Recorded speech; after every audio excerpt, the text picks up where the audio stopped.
My grandmother, my dad's mom, her name was Emma. And Emma lived in Ashland, Kentucky. Ashland, Kentucky was where the old C&O Railroad used to run through. My granddad actually worked for C&O.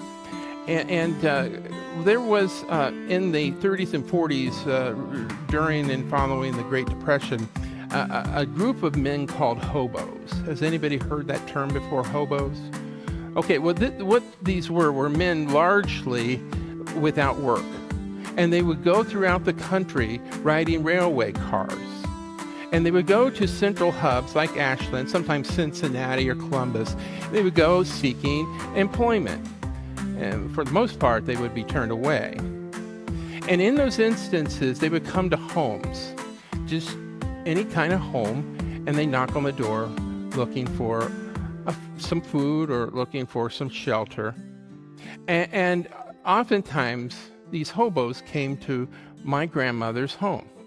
Interestingly enough, grandmother lived on Blackburn Avenue. I know that probably doesn't mean anything to you, but it's really a part of a larger neighborhood, many houses.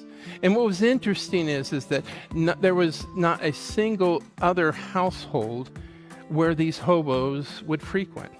They would always go to my grandmother's door. And what grandmother would do is when they knocked, she'd say, well, come, I'm going to invite you to step around to the backside of the house. I have a picnic table here. And she would go into the kitchen, and whatever she was making or had made that day, she would lay before them. Usually it was fried chicken.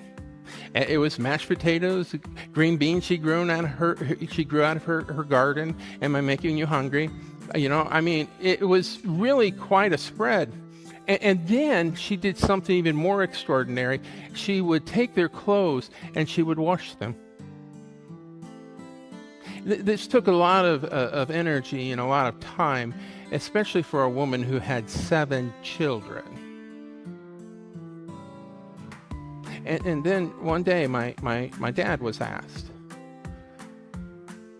His best friend said, Gene, why is it these hobos come to your house and not to anyone else's house in the neighborhood? And Dad took them down to the lane, if you will, the front of the house, and there at the curb, there was a small rock. And when you turned it over, there was an inscription on the rock. It was inscribed and encrypted in a language that Dad didn't understand.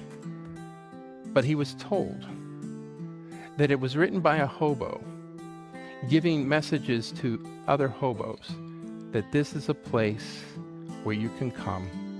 This is a place that is safe. This is a place that you will be welcomed. I don't know how many of those men were fed, encouraged, or given hope, but I do know this. The kingdom of God expanded on Blackburn Avenue whenever my grandmother answered the door.